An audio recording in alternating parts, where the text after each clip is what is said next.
Hello friend, welcome to my YouTube channel A R new reaction. I am doctor Mohinder. Friend, देश के हालात इतने बुरे हो चुके हैं कि पता नहीं क्या क्या घटनाएं हो रही हैं। बहुत ही बुरा हाल हो चुका है इस टाइम।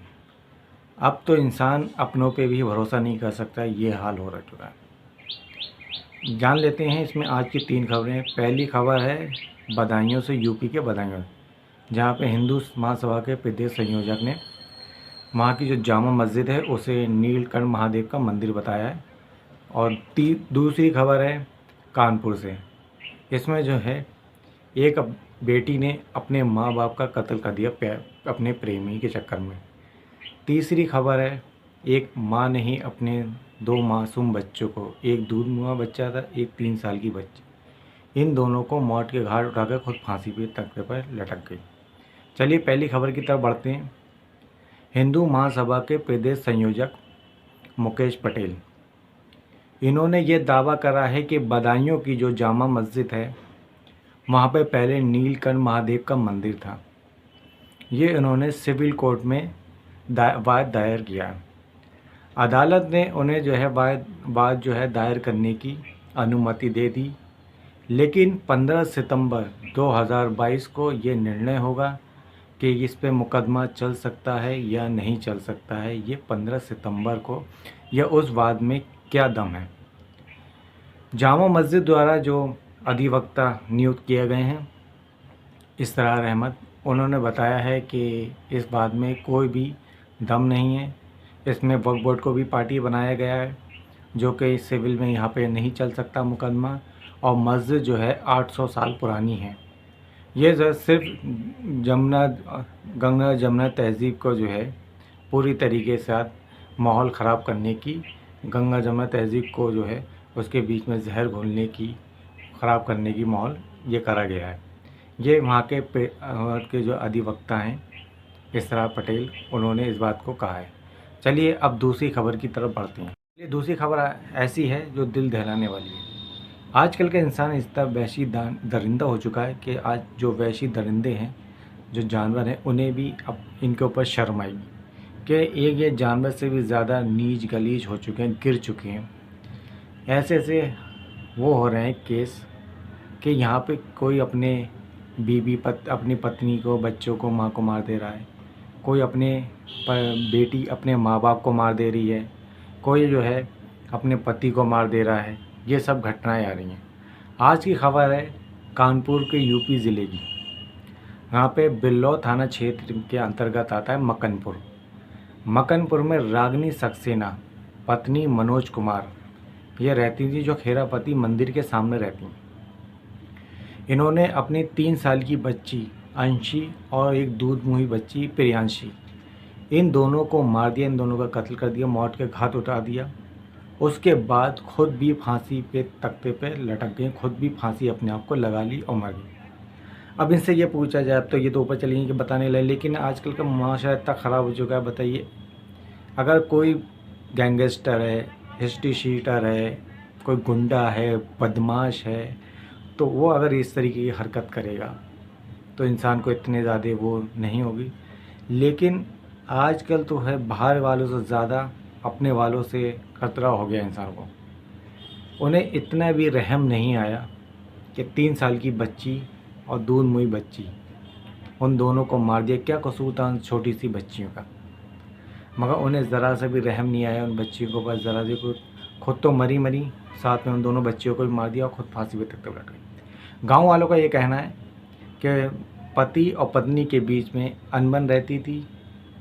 जिस दिन उन्होंने फांसी लगाई उससे पहले भी 1 दिन पहले दोनों के बीच अनबन हुई थी। उसके बाद हो सकता है उन्होंने फांसी लगाई है दोनों बच्चे। फ़िलहाल बहुत ज़्यादा अफसोस है यहाँ पे उन मासूम बच्चियों के लिए जिन्होंने देखा ही नहीं था, जानती नहीं थी कि इंसान क्या होता है। अभी दुनिया में कुछ देखा ही नहीं, घर से बाहर मैदान में दरवाजे कहीं होंगे, इससे आगे कहीं गई भी नहीं होंगी बेचारी, लेकिन उन बच्चियों के साथ इतना बुरा करा गया उनकी माँ ने। तीसरी खबर की तरफ बढ़ते हैं। तीसरी खबर है कानपुर से। ये भी यूपी के कानपुर से है। यहाँ पर जो है बर्रा नंबर 2 में रहने वाले मुन्ना लाल उत्तम उन 65 वर्ष और उनकी पत्नी राज देवी उन 55 वर्ष और उनके बेटे विपिन और उनकी एक बेटी जिसका नाम है आकांक्षा उर्फ कोमल। ये आकांक्षा और कोमल जो है ये इनकी अपनी बेटी नहीं है, ये गोद ली हुई बेटी थी। इसने जो है अपने प्रेमी के भाई के साथ, इसका प्रेमी है, उसका एक भाई है, प्रेमी जो है बम्बई में रहता है, वह सैन्यकर्मी है। उसका एक भाई जो कानपुर में रहता है, रोहित।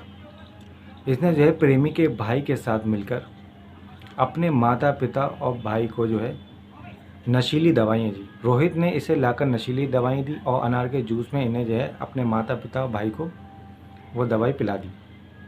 इसके बाद वो बेहोश हो गए। फिर आकांक्षा उर्फ कोमल, इसने जो है अपने प्रेमी के भाई को बुलाया व्हाट्सएप के जरिए, वो आया उसका भाई। फिर इस आकांक्षा ने उस रोहित के साथ नाजायज़ संबंध यानी कि शारीरिक संबंध बनाए। उसके बाद उसके साथ मिलके अपने माता पिता को मार दिया, मौत के घाट उतार दिया। रोहित ने इसके माता पिता को मारा, लेकिन उनका जो है गर्दन पूरी तरीके से अलग नहीं हुई थी। तो आकांक्षा उर्फ कोमल ने अपने हाथ से बेरहमी के साथ अपने माता पिता की गर्दन पूरी तरीके से अलग कर दी। फिर इन दोनों ने अब जो है विपिन को भी, यानी कि आकांक्षा ने अपने भाई को भी उसके साथ, लड़के के साथ मिलकर, रोहित के साथ मिलकर फांसी पर लटकाना चाहा, फांसी के फंदे पर लटकाना चाहा, लेकिन उसे थोड़ा होश आ गया था। इसकी वजह से जो है रोहित घबरा के वहाँ से भाग गया। पुलिस ने जब सीसीटीवी फुटेज में देखा तो जो है रोहित खाली हाथ अंदर गया था, लेकिन जब बाहर आया तो उसके हाथ में बैग था। बैग में उन्होंने जो है जो खून से सने कपड़े थे और जो हथियार थे वो रख के ले गया था, जिसकी वजह से पुलिस को इसके ऊपर शक हो गया। पुलिस ने इसे पकड़ लिया।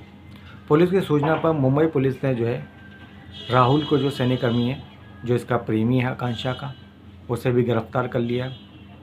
लेकिन विपिन जो है पहले जो है जब पूछताछ करी थी पुलिस ने, तो विपिन ने अपनी पत्नी और उसके भाइयों के ऊपर शक जताया था कि उसकी पत्नी को छोड़ के चली गई है, मुकदमा चल रहा, उनके ऊपर मुकदमा करवाया था शक में। लेकिन पुलिस जांच में पता चला कि आकांक्षा उर्फ कोमल, जो उसने ही अपने माता पिता को मौत के घाट उतरवाया अपने प्रेमी के भाई के साथ। तो आजकल तो ये हो चुका है कि ऐसी बेरहमी के साथ लोग गैरों का भी कत्ल नहीं करते हैं, जो ये यहाँ पे अपने को कर रहे हैं।